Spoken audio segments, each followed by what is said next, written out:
Voilà, merci beaucoup. Magazine Minda Congo Lelo, et écoutez là, Papa Charles Lelou, mon quoi ya et puis tout ça, la maman mingi pasteur Ndé, invité à magazine mon collège. Papa Charles Lelou, boni. Mama Mokambi, Nkolo azali kokoba kobatela biso na kati ya ba risque, na kati ya ba mitambo ndenge na ndenge. Ce qui te somona na lisusu, ça signifie que le bon Dieu est vivant. Vraiment azokoba kobatela biso po tozaba oyayi. En tout cas, tozaba oyayi, so nous ça va dans Zambie mais et Papa Charles le dimanche mais c'est zalaki to prière. Ndenge to lobaka na stade de martyr pour la nation mobile. En tout cas, on était trop sûr que non, l'homme de vengeance à Ozalawana, mais tu remarqué que Ozaki était absent total, il y a eu et puis là, à Bafidel, il y a Lingomba là. Merci beaucoup, Maman Kambi. Comme citoyen congolais, nakoka ki pe kotelema mbala moko na ki. Mais awa Papa Charles Lelo azali parmi ba grands leaders, ba bon prophète ya mboka oyo. Na banzi ke bandeko nyonso monaki wana ba contactaki bango na likambo etali prière wana. Ah bon? Oui, ba contactaki bango, ba leader nyonso monaki wana ba contactaki bango. Papa Charles azali contacté te. Comment on a absence na été. C'est dit à cause de la contacté au moment où l'homme de vengeance va faire bio le message là yo. On a eu peur de vous. Non, au moni na mokili oyo. Tozana ba lolenge ya basali na nkolo ebele. Stade pe lekaki monene. Ta mosusu besika na biso ba misusu ezalaki te. Deuxièmement, maman Mokambi na domaine spirituel basala kango ba blague te. Donc même si nazalai contacté, il faut to solo la na organisateur ya mokolo wana poto yeba inspiration ya organisation na bango euti wapi, euti na nani, pourquoi bazo sala likambo wana pona nini. Ate ezali likambo ko confier mboka basala yango kaka na vrac ndenge wana te. Mais ça c'est de grâce, c'est qui met quelqu'un de grâce par rapport à makambo. Ça va saler les biso na mboka. Tangu soki bolobi ke te ezalaki mokolo moko bakendeki kobondela mpona ndeko Félix. Peut-être mais ntango bozobenga yango c'était mokolo ya mboka ya nation. Bobenga te mokolo ya nation parce que ndeko Félix azalaki wana bobenga yango mokolo ya nation te.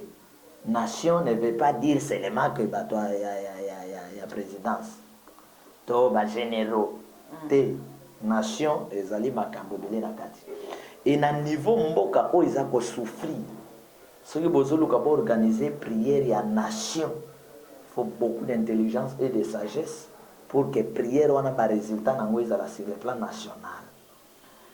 Na koyebse loko moko. Na tango ya maman Olive. Maman Olive a organisé 3 jours de prière so na santé na stade. Yemo ta organisaki. Ba pasteur nyonso bateyaka ke mwasi akoteya te.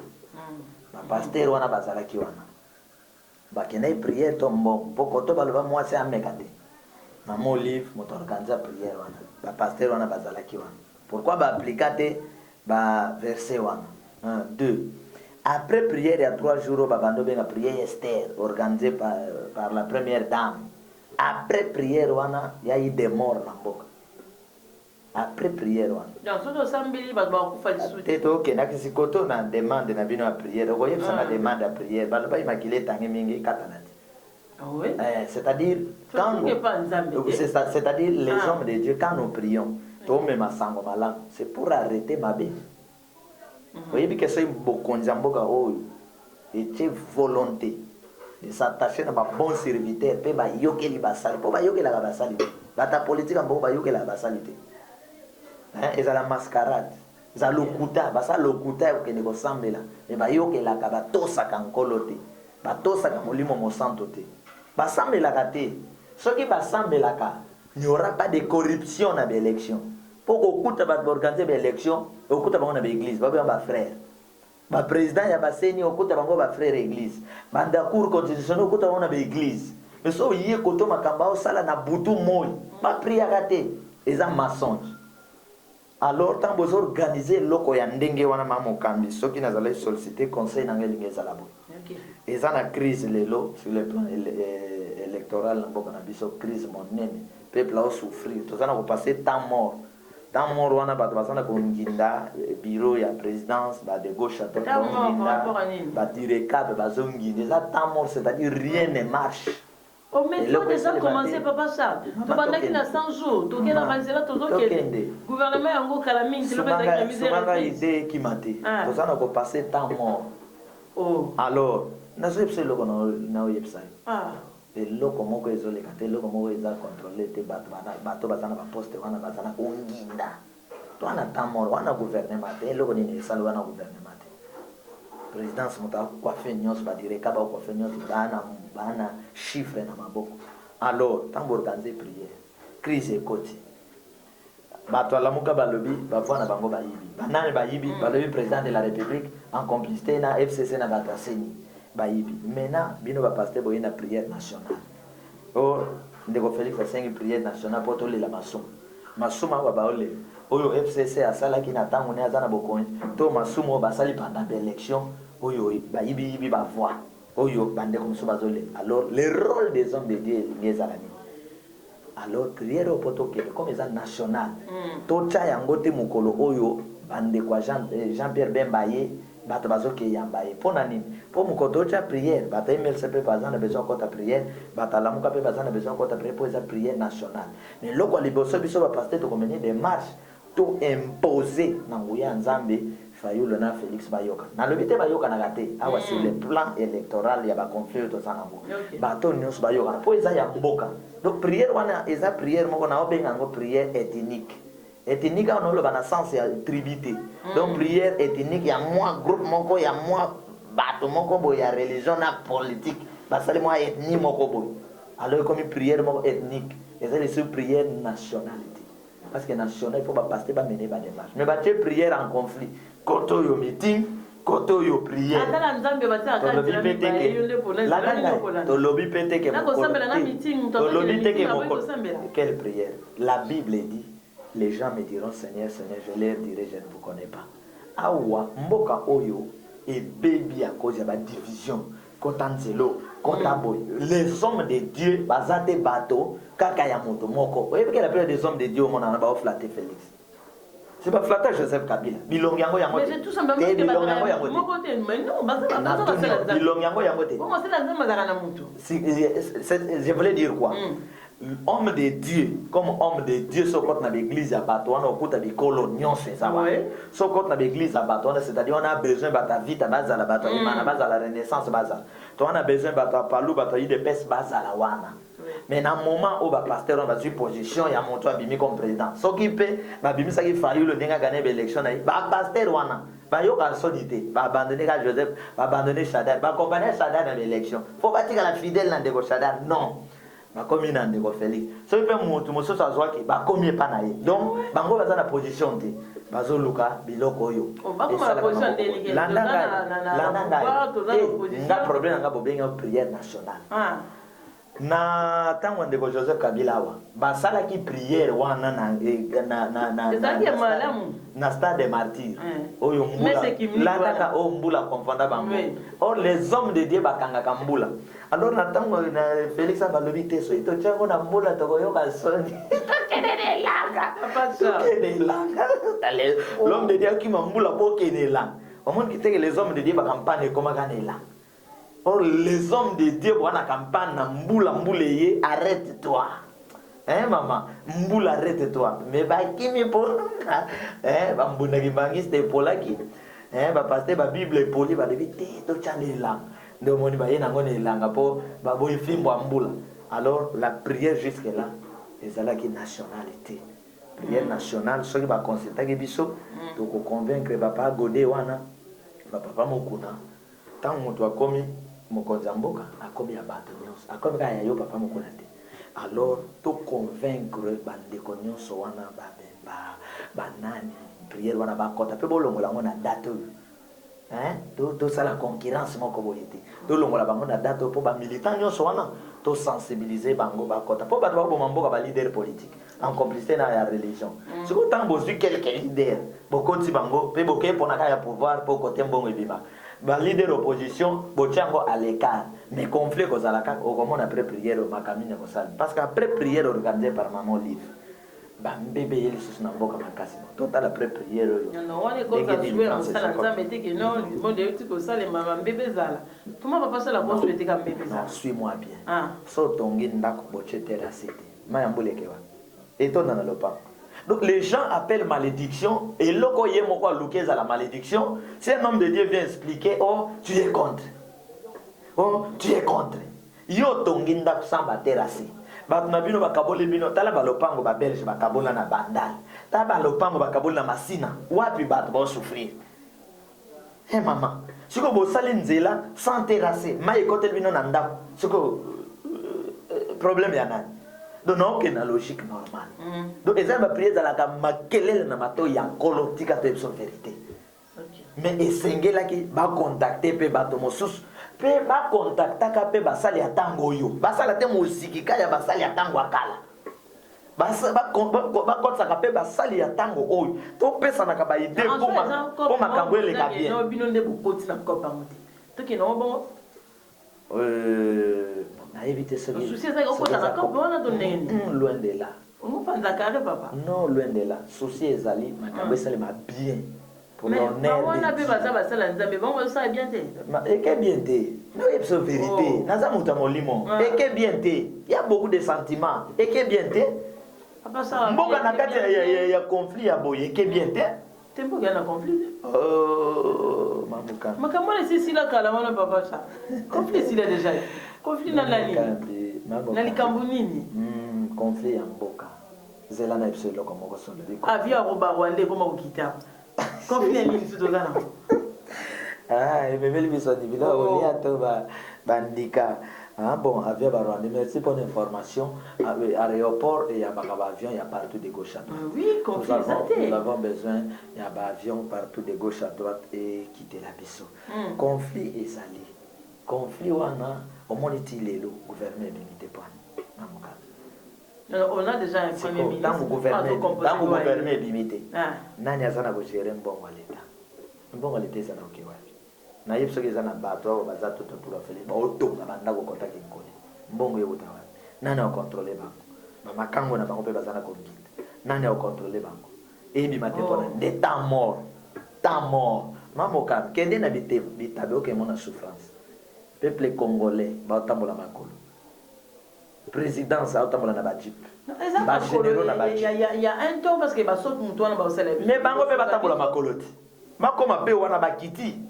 Oui bien que mon konzi za serviteur ya peuple. Oui bien que bino bo pesa ba konzi. Oui bien que bino ba to pesa ba konzi mutu. Oh, naso epsa yoti. Toza na taxi toye, roulage aye. Chauffeur asali le côté, aye kaka kangai. Chauffeur ye mokabandi mokonzi na sali nini mokonzi natuni obenge mokonzi pona likambo nini yo nde mokonzi yenda Alexa kayo longola mbuteya yo benge mokonzi okuta général oya na jeep embouteillage à côté dans sens unique ya leka bino botikal donc musala boye ba lisute makaba osala c'est-à-dire betala papa aboti mwana papa aboti mwana mama aboti mwana tala ndenge bazwa kasho ya mwana wana. C'est comme ça. Mais ba konzi wana ba limite bana na bango batambola makolo. Bana bango pe na ba soda po ba fongola ka banzela. Mais so bana bango biso peuple congolais. Boye ba makaba osala te. Peuple congolais so tala bo sombi ba béton awa ba séparateur ya ba béton. Na prier belé ba mbongo kota na ba poche. Bo tche yango. Esale nano te bo buki. Botieli biso baba soki passerelle soki nini likolo ba pont ya likolo awa bato baleki nano te ebele ya mbongo moso batia na ba poche esilite boye kotiela biso lisusu ba lopango na kati ya boulevard nzele komi awa bato basala boye makolo est-ce que trouver yango normal kaka po ba créer ba moyen ya kobimisa ba mbongo oh sorte moton ona. Donc, sauf que nous allons ma pour nous la mité mais tant que ça mais pas comme ça là déjà te ba sala on a des ordres yangoyo boyo ka sonité que le mumba ba belge batiki boulevard mais bino boye bo créer tata banzela le ya boulevard pour na éviter ba embouteillage avant basala basoto moton na bango, qu'est-ce que balinga basala bazo ata les cantions Joseph Kabila zo ka kocha nzela le long ya fleuve et que bima quelque part ya koka kocha te pour 5 chantier le kebele modernité le kebele pesé na moto. Alors ba fongole nzela kuna ba fongole nzela boye après bo bando travailler ba déviation ezali ba okot. Mais quand brusquement to là to la moto se retrouver dans embouteillage 1 heure 2 heures 3 heures du temps que mon ami to connaît si la carburant est chauffé. Mais ce que Dieu a présidé, wana ouais ba fongoli eleki bino bosongi na embouteillage. Tu trouves ça normal?